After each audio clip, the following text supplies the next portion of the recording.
শিক্ষা ও সংস্কৃতির নগরী ময়মনসিংহে অনুষ্ঠিত হল European art house cinema day এর নবম আসর। শুক্রবার দিনব্যাপী নগরীর তারেক স্মৃতি অডিটোরিয়ামে এ আসর অনুষ্ঠিত হয়। International academy of film and মিডিয়ার আয়োজনে এ আসরে প্রধান অতিথি হিসেবে উপস্থিত ছিলেন প্রাথমিক ও গণশিক্ষা উপদেষ্টা অধ্যাপক ডক্টর বিধান রঞ্জন রায় Poddar.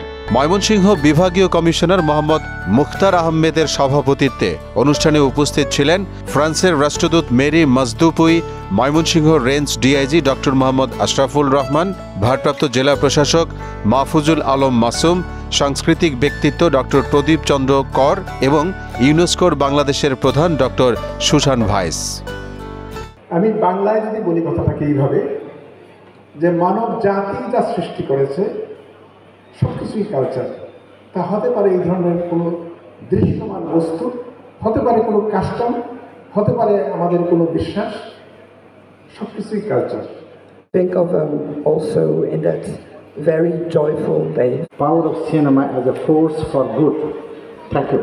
Perspectives that we don't see in regular film in university level.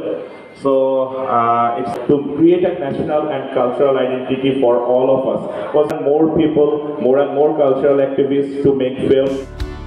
অনুষ্ঠানে ইউরোপিয়ান আর্ট হাউস সিনেমাস ও সিনেমা বিষয়ক আলোচনা পর্বে অংশ নেন স্বাধীন চলচ্চিত্র নির্মাতা শুভাশিস রায়, শিক্ষক ও লেখক উম্মে ফারহানা, অভিনেতা, প্রযোজক ও পরিচালক মনোজ প্রামাণিক সহ অন্যরা।